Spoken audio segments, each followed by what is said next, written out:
Welcome everyone. This is Dr. Jaitly, your cardiologist on your favorite video site, which is MuniSTHealth, on several social platforms, media, primarily dedicated to enhance medical education and patient education in order to improve the clinical outcomes which have been clearly shown.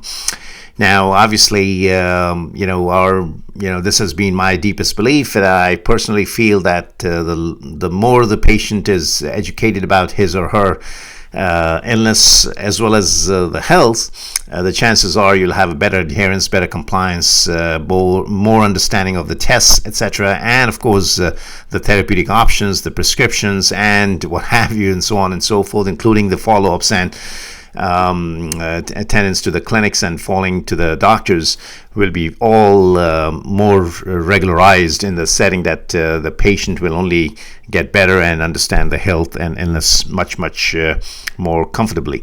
So the whole idea at MuniSTHealth is primarily to enhance the clinical outcomes.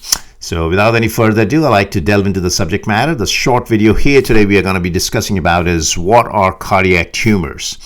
Now we know these are just growths that occur just like tumors elsewhere. They are growths that occur within the heart or within the valves. As simple as that. We know they are also very, very rare, unlike many other cancers or growths that people come across during day-to-day life, especially in our medical world. Now, as usual, all tumors could be either benign or they could be malignant. So benigns, the commonest variety, that means they do not metastasize, and those are the ones which are myxomas, and predominantly more than 50% of them, they are arising from the left atrial septum, if you will. Now, when I say this, obviously, to some of you, it may not sound so very clear. So let me draw this here quickly, my famous schematic that I normally draw. This is your right atrium and right ventricle. Again, it's not exactly the way it looks like in the heart, but the fact is that you get an idea as to how heart is a four-chambered with four valves. This being the right atrium, and this is the left atrium. This is the one that we are talking about right here. So this is the left ventricle, this is your booster chamber, out comes the aorta, and obviously here's your pulmonary artery. So having said that, the left atrium, the inter-atrial septum, which is this wall dividing between these two atria, this inter-atrial wall, this is where the tumor will arise, and the tumor will look like almost like a pedunculated ball. Why? Because it is attached to a little pedunculate, if you will, or a little cord, and this can pop in back and forth like this, and it can go up and down into the mitral valve and sometimes mimic what it looks like is an outflow obstruction from the left atrium, and as a result, or an inflow obstruction into the left ventricle. And when that occurs, say the ball pops in here, the cord is long enough, or sometimes in laying positions, it could be very symptomatic that the patient can start to have unconsciousness episodes in certain positions, or even feeling of remarkable dizziness, etc., etc. So all of these things are symptoms of left atrial myxoma. So this is a classical example. Why do I show this? Because this is the prototype. More than 50% of the tumors that you will come across within the heart, they are myxomas, and predominantly they are occurring from the left atrium. So just remember that. So on the boards, on the exams, there might be a question. If there is one question about a cardiac tumor, it'll be about myxoma. Okay, unless somebody really decides to give you something very, very rare anecdotally.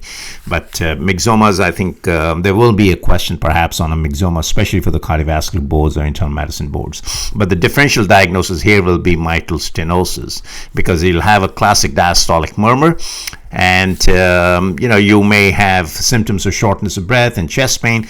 Occasionally, as the tumor persists for a longer time, it may grow in size, and one may also develop an arrhythmia called atrial fibrillation. Sometimes they may break off, and a small little piece may pass through the left ventricle up in the aorta and into the brain, and that can cause a stroke also. So numerous manifestations that can occur from all of this, and they include shortness of breath. If you wanted to know what the clinical features can be like, let's get this off. Clinical features like shortness of breath, you can have chest pain, you may have dizziness, and of course syncope can occur, especially if it is positional. So I would say that's positional. And then, of course, all symptoms, the differential diagnosis here will be of a mitral stenosis, MS, we write it. And you'll have a diastolic murmur, which may have a presystolic accentuation as well.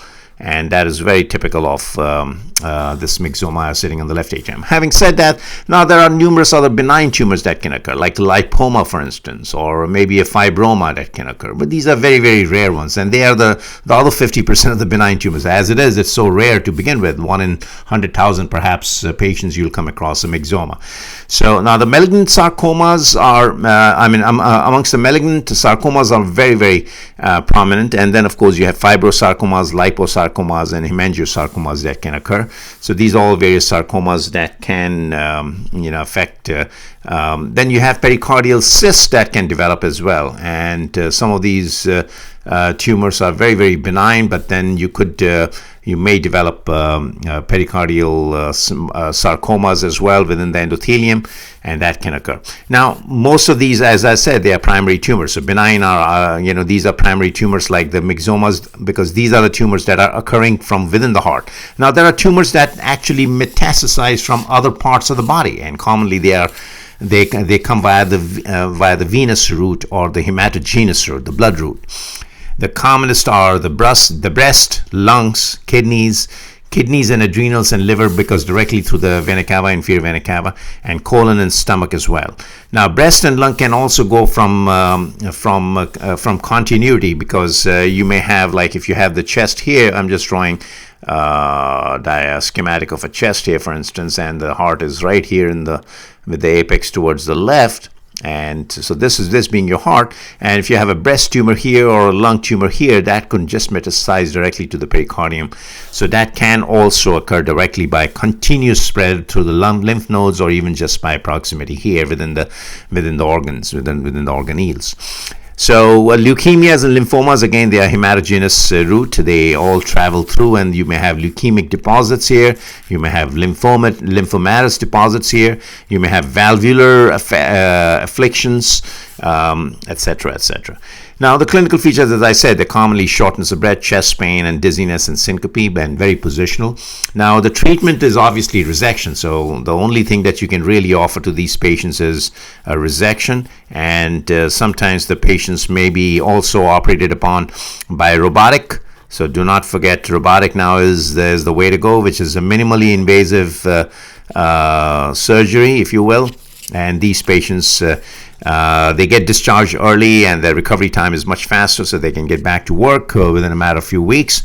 Resection, of course, is an open heart surgery where the person has to be on a pump, on a heart-lung machine, because the heart has to be still in order to resect this tumor.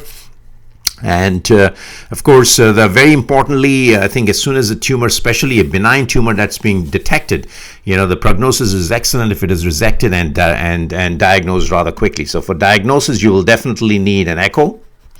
You will need a CT or an MRI of the heart.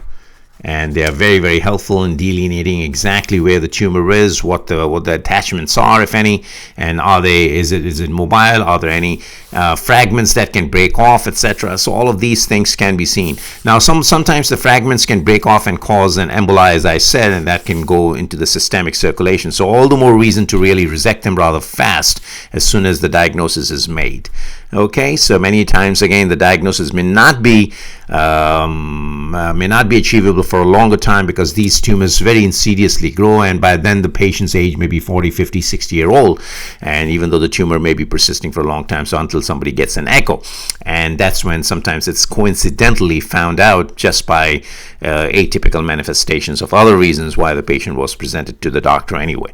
So in a nutshell, you've learned about cardiac tumors in this video vignette. Again, as I said, benign and malignant, primary versus secondary, and of course the clinical features. The diagnostic tests are here, namely echo, CT, and MRI, and resection and robotic way is the minimally invasive way is the way to go to treat these tumors. Metastatic, unfortunately, you can't treat them, because once they are metastatic, there is a huge recurrence, plus there are multiple deposits that can occur. So you have to treat the primary tumor first, the breast, the lung, and the kidney, and offer palliative therapy here. But the primaries can definitely be treated, especially so if they are myxomas. And of course, malignant tumors will have terrible prognosis, unfortunately, to say that, but that's the reality, and that's unfortunately cannot be definitively be treated unless and until it's very, very early on and detected rather quick. Okay, thank you so much for your attention here on MuniSTHealth, and looking forward to meeting you again on my next video.